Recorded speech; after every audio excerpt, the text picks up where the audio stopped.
I think as I look back over my life, my goal was to get there. And once I got there, I said, now what? So, I think that's where my addiction for drugs and alcohol started.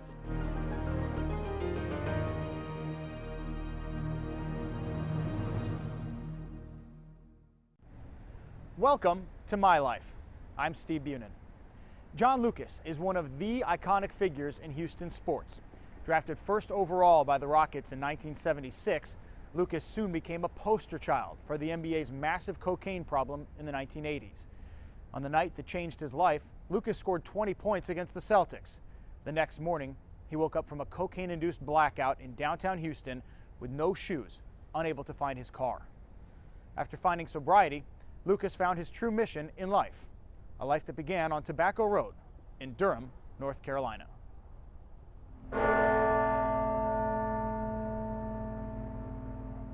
My father was John Harding Lucas Sr.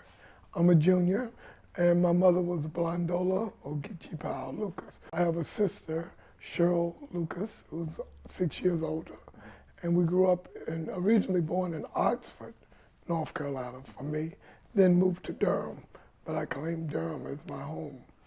And my mother was my junior high school principal. What was that like? Good. That's a tough time to have mom around at school. She was my junior high school principal, and my father was my high school principal.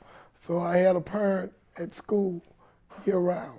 So education's been a big part of my life. And even when I wanted to come out of school early for the draft, my parents insisted that I stay in school and get my degree, which it turns out through the course of my life, which we'll talk about, was one of the greatest gifts I got.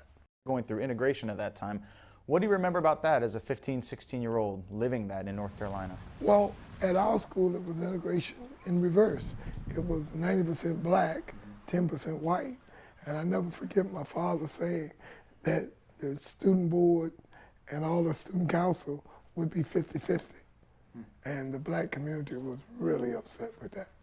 How do you think that shaped you as a teenager? Well, it taught me to be my own man. It showed me that my father had principles and what he stood for. And it taught me about being fair to people. And it taught me that to have a future, you had to have an education. What did sports mean to you as a young child? That's a very good question. For me, I played sports because I was very gifted. Within a short time, I was competing at 10-year-old in national tennis tournaments. So I loved basketball the best, and it was 9 months out of my year, and I played tennis the other 3 months. Yeah, what did you experience as a black young child and then teenager playing tennis that was very much an all-white sport around a lot of the country at that time? I couldn't use some of the bathrooms. I couldn't go in the country clubs where we played. I would have to shower at other facilities. Even though you're beating the other kids? Yes. And, it was very subtle. You didn't know what it was, but you felt different. I was the only one that traveled with a coach. My coach went with me to all the events.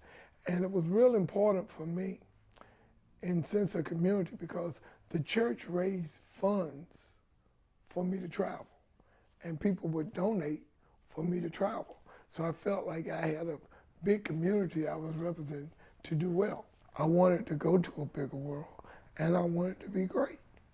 How did you meet Deborah Fazard? My wife, Debbie and I were in the 3rd grade together, and we've known each other since the 3rd grade. What's your first memory of her? I remember telling my father I was going to marry that girl. At 9? At 9 or 10 years old. And I think I transferred schools to be over there because I said somebody needs to take care of her. Didn't know it. And we never really dated until college. Not even high school? Not even in in same high school. But we've been really good friends all the way through. Lived 2 blocks from me on 109 East Weaver Street. and I've known her all my life. Do you remember asking her on that first date? Because that's not easy if you're always friends and to try to change things. No, it was actually at a house party in someone's basement. And I was dating one of her friends. Do you remember how you proposed? It was like a nice big romantic I was, story? no, I was suspended from the league and from the team then, and I didn't know what I was going to do. And we decided that we were going to go back to Durham, North Carolina, and she told me she wasn't going to go back unless we were married. And you asked right then and there? Yes. And what'd she say? A long hesitance, and then she said yes. Earl didn't know I was the #1 pick in the draft too. So I used to tease Earl when he was about to retire. I said, you know what? I can tackle your ass.